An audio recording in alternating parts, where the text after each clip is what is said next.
Doctor Mehta classes के YouTube channel पर सबका स्वागत है। आज हमारी जो इम्पोर्टेंट क्वेश्चन सीरीज चल रही है उसमें 18 सीरीज के अंदर हम बायोलॉजी के एंडोक्राइन सिस्टम के कुछ इम्पोर्टेंट क्वेश्चन डिस्कस करेंगे। ये सीरीज हमारी 18 डेज से चल रही है, जिसमें हमने बहुत सारे फिजिक्स, केमिस्ट्री, बायोलॉजी के क्वेश्चंस डिस्कस किए हैं। आई होप आपको इनको हेल्प मिल रही होगी। आज इसी कड़ी में हम सीरीज 18 एंडोक्राइन सिस्टम के कुछ अच्छे क्वेश्चंस जो एग्जाम में आने लायक होते हैं वो डिस्कस करने जा रहे हैं। पहला क्वेश्चन है, व्हाट इज हार्मोन? हार्मोन क्या है? पहला, ग्रंथिल स्राव, एंजाइम, रासायनिक संप्रेषक, कार्बनिक यौगिक पदार्थ। बहुत अच्छा क्वेश्चन है। अक्सर स्टूडेंट इसमें मिस्टेक कर देते हैं। क्वेश्चन क्या है, हार्मोन क्या है? ज़्यादातर स्टूडेंट्स करते हैं ग्रंथिल स्राव, जबकि आपका आंसर क्या होगा? हार्मोन क्या है? केमिकल मैसेंजर है। क्या है? बोलो, केमिकल मैसेंजर। क्योंकि ग्रंथिल स्राव को हम हार्मोन कैसे कहेंगे भाई? ग्रंथिल स्राव तो चाहे हार्मोन हो, बोलो एंजाइम हो, ये सब के सब क्या होते हैं? ग्रंथिल स्राव होते हैं। दोनों ही क्या होते हैं? बोलो, मैंने कहा ग्लैंडुलर सीक्रेशन होते हैं। क्लियर? मतलब हार्मोन जो होता है वो एंडोक्राइन बोलो ग्लैंड का सीक्रेशन होता है, बोलो सीक्रेशन होता है। इसी तरह से जो एंजाइम है वो एक्सोक्राइन बोलो ग्लैंड का सीक्रेशन होता है। इसका मतलब हुआ कि हार्मोन को ग्लैंडुलर सीक्रेशन कहना बोलो मोर करेक्ट नहीं होगा, क्योंकि यह एंजाइम होता तो भी होता, बट केमिकल मैसेंजर कहना बिल्कुल सही बात होगा। पहला क्वेश्चन बहुत अच्छा है। क्वेश्चन नंबर 2, कीटों में फेरोमोन्स मुक्त होते हैं। Endocrine gland, exocrine gland, corpus लूटा, डाइजेस्टिव ट्रैक्ट। आपको पता होना चाहिए कीटों में फेरोमोन्स केमिकल सीक्रेट होते हैं, जिससे वो अपने विपरीत लिंग को अपनी ओर आकर्षित करते हैं। तो ये जो केमिकल है वो आपके एक्सोक्राइन ग्लैंड के सीक्रेशन होते हैं। क्लियर? तो उसके बाद है, आपको पूछा विषम पदार्थ को छांटिए। पहला ऑप्शन है थायरोक्सिन, हार्मोन है। एंडोक्राइन एडिनोकोर्टिकोस्टेरॉइड, बोलो टाइलिन, एंजाइम है। क्लियर? एस्ट्राडोल हार्मोन है। तो इसका मतलब हुआ यहाँ पर एक एंजाइम है और बाकी सब हार्मोन है। आंसर क्या होगा? बोलो सी होगा। क्लियर? ओके। कौन सा हार्मोन का आवश्यक लक्षण नहीं है? बोलो नेसेसरी प्रॉपर्टी नहीं है। पहला है बोलो इंफॉर्मेशन कैरिंग, सूचना संप्रेषण। बोलो कम मात्रा में सीक्रेशन इन लो अमाउंट। बोलो शॉर्ट हार्ट लाइफ, छोटा जीवन काल। बोलो प्रोटीन प्रकृति। तो आपसे पूछा यह आवश्यक लक्षण, तो हार्मोन जो होते हैं वो जरूरी नहीं है प्रोटीन प्रकृति के ही हो, प्रोटीन के भी होते हैं, स्टेरॉइड के भी होते हैं, बोलो अलग अलग नेचर के होते हैं। तो आंसर क्या होगा? बोलो प्रोटीन प्रकृति। मतलब यहाँ पर पूछा कौन सा हार्मोन का आवश्यक लक्षण नहीं है, तो आंसर क्या होगा? Protein in nature. जरूरी नहीं है कि हार्मोन प्रोटीन नेचर वाला ही हो। क्लियर? उसके बाद कौन सा कथन गलत नहीं है? अच्छे क्वेश्चन। बोलो अक्सर स्टूडेंट पूरा नहीं पढ़ते हैं, गलत और फिर नहीं, मतलब आपसे क्या पूछा है? सही है। क्लियर? थायराइड के हार्मोन मेटाबॉलिज्म को स्टिमुलेट करता है, बिल्कुल सही बात है। अंडाशय के हार्मोन गर्भाशय के संकुचन को बोलो प्रभावित करते हैं, गलत बात है, क्योंकि गर्भाशय संकुचन को प्रभावित करने वाला होता है ऑक्सीटोसिन, और ऑक्सीटोसिन जो होता है वो तो हमारे बोलो एंटी पोस्टीरियर पिट्यूटरी का हार्मोन है। पोस्टीरियर पिट्यूटरी ग्लैंड बोलो ग्लैंड, ठीक है, का हार्मोन है। इसका मतलब ये हुआ कि ये तो बिल्कुल नहीं होगा। आंत्र के हार्मोन हृदय को उद्दीपित करते हैं, नहीं, बिल्कुल नहीं। एड्रिनल कोर्टेक्स का हार्मोन हृदय गति को बढ़ाते हैं, बिल्कुल नहीं, क्योंकि एड्रिनल कोर्टेक्स की जगह एड्रिनल मेडुला जो होता है, बोलो मेडुला, उसके हार्मोन चाहे एड्रेनलिन हो नॉन एड्रेनलिन हो वो हृदय की गति को बढ़ाते हैं। तो इसका मतलब हमारा सही आंसर क्या हुआ? बोलो ए इज करेक्ट आंसर। क्लियर? क्या थायराइड ग्लैंड के हार्मोन जो है वो उपापचय को क्या करते हैं? उद्दीपित करते हैं, स्टिमुलेट करते हैं। अच्छा क्वेश्चन है। पहले तो यहाँ पर ही सही पढ़ना है, गलत कथन नहीं है। इसका मतलब क्या पूछा है? सही। ओके। निम्न में से किस जीव में सामान्यतः हार्मोन अनुपस्थित होते हैं? पहला है मंकी, बंदर, केट, बिल्ली, कॉकरोच और बैक्टीरिया। तो आपको पता होना चाहिए बैक्टीरिया के अंदर क्या होता है? हार्मोन एब्सेंट होते हैं। ये भी क्वेश्चन एग्जाम में अक्सर आता है। फिर है तंत्रिका फाइबर के सिरों पर जो नर्व एंड होती है, बोलो ये नर जो होती है, ओके, उसकी बोलो जो सिरे होते हैं वहाँ पर एसिटाइल कोलिन की क्या होती है, पुटिकाएं। तो आपको पूछा क्या स्रावित होता है, acetyl choline, ACH neurotransmitter. Clear, बोलो आपका डी इज करेक्ट आंसर।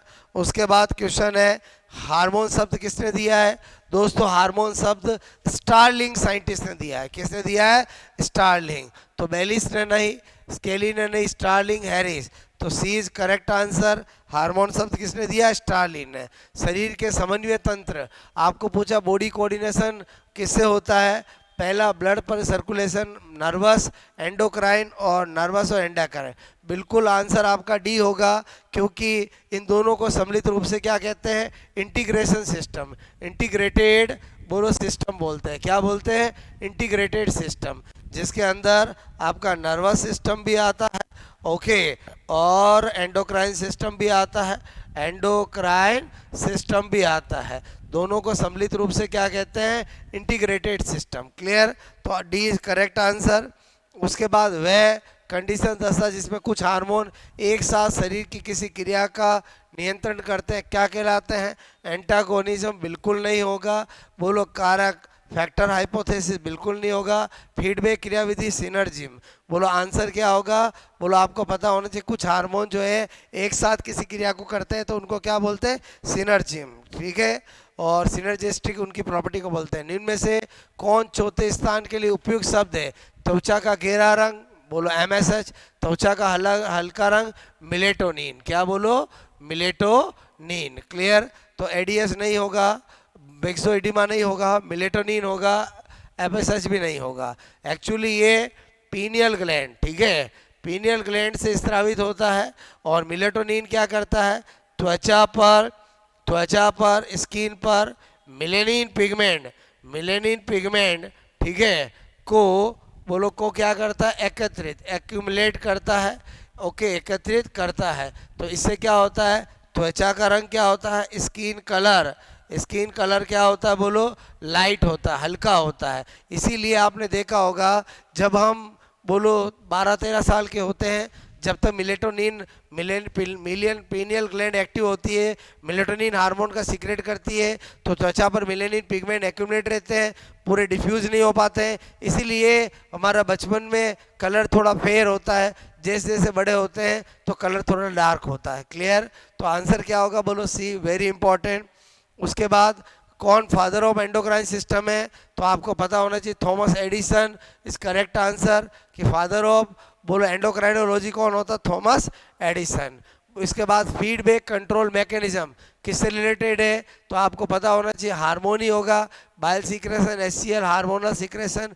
तो C is correct answer. Feedback mechanism का मतलब क्या होता है कि जैसे हम बात करें कोई भी TSH हार्मोन है, थायराइड स्टिमुलेटिंग हार्मोन, जब थायराइड ग्लैंड से थायरोक्सिन का हार्मोन का सीक्रेशन कम होता है तो बोलो नेगेटिव फीडबैक जाती है। और आपसे मैं कह रहा हूँ यहाँ पर जो थायराइड ग्लैंड को थायरोक्सिन हार्मोन सीक्रेट करने के लिए पिट्यूटरी ग्लैंड ज़्यादा बोलो अपना हार्मोन सीक्रेट करने लगती है, जिससे कि TSH ज़्यादा सीक्रेट होगा तो आपका थायरोक्सिन भी ज़्यादा सीक्रेशन होगा। और जब थायरोक्सिन की मात्रा ब्लड में बढ़ जाती है तो अगेन वापस फीडबैक जाता है और पिट्यूटरी ग्लैंड TSH का कम स्राव करती है। तो इस तरह से नेगेटिव फीडबैक किस में होती है, हार्मोनल सीक्रेशन में। क्लियर, उसके बाद है कौन सी कोशिकाएं हार्मोन का स्रावन नहीं करती है, Kupffer cell, Leydig cell, lutein cell और अपन पैराफोलिकुलर सेल। तो लीडिंग सेल तो डेफिनेटली टेस्टिस में होती है, ओके, और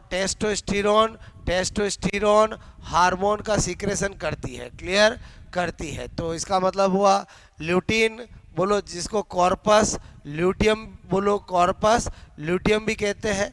कॉर्पस मैंने कहा यहाँ पर बोलो कॉर्पस, ठीक है, टेस्टिस में कॉर्पस ल्यूटियम। और कॉर्पस ल्यूटियम जो है ओके, ल्यूटियम वो आपको पता होना चाहिए ओवेरी में होती है, ओके, और प्रोजेस्टेरोन हार्मोन का सीक्रेशन करती है, प्रोजेस्टेरोन हार्मोन का सीक्रेशन करती है। पैराफोलिकुलर सेल जिसको सी सेल भी कहते हैं, क्लियर, और कैल्सीटोनिन हार्मोन, ठीक है, बोलो का सीक्रेशन करती है। इसका मतलब हुआ 4 में से 3 सेल तो करती है। कूपर सेल लीवर में होती है और फेगोसाइटिक होती है। मैक्रो बोलो फेजेज, बोलो मैक्रोफेजेस ऑफ लीवर कौन होता है? बोलो कूपर सेल। कौन होती है? Kupffer cell. क्लियर? जो फेगोसाइटिक रोल रखती है लेकिन कोई हार्मोन सीक्रेट नहीं करती है। 14 क्वेश्चन बहुत अच्छा है। उसके बाद 15, इनमें से कौन सी ग्रंथि नहीं है? तो अग्नाशय पेंक्रियाज बिल्कुल है, पिट्यूटरी ग्लैंड बिल्कुल है, एड्रेनलिन ग्लैंड, किडनी नहीं है। क्लियर? तो आपका 15 का आंसर क्या होगा? डी। क्योंकि यहाँ अकॉर्डिंग टू ऑप्शन हम जानते हैं ये क्या होती है? मिक्सोक्राइन ग्लैंड। मिक्सोक्राइन बोलो ग्लैंड बिल्कुल है, कोई दिक्कत नहीं। ये आपकी क्या है? एंडोक्राइन ग्लैंड है। एंडोक्राइन ग्लैंड है। और ये भी आपकी क्या है? Pituitary gland. बोलो एंडोक्राइन ग्लैंड है। एंडोक्राइन ग्लैंड है। तो आंसर क्या हो जाएगा? बोलो किडनी हो जाएगा। क्लियर? क्योंकि किडनी हार्मोन सीक्रेट तो करती है लेकिन हमेशा नहीं करती है। क्लियर? तो आंसर क्या होगा? बोलो डी। आई होप बोलो ये सारे क्वेश्चन आपको समझ में आए होंगे। बहुत अच्छे क्वेश्चंस का कलेक्शन है जो अक्सर एग्जाम में आ जाता है। दोस्तों अगेन हमारी ये सीरीज का आज 18 सीरीज चल रही है। बोलो ज़रूर इससे जुड़िए और इसका बेनिफिट लीजिए। अगर आपने पहले वाली सीरीज नहीं देखी है तो डॉक्टर मेहता क्लासेज की यूट्यूब चैनल के प्लेलिस्ट में आपको सारे सीक्वेंस से मिल जाएंगे। Okay, best of luck.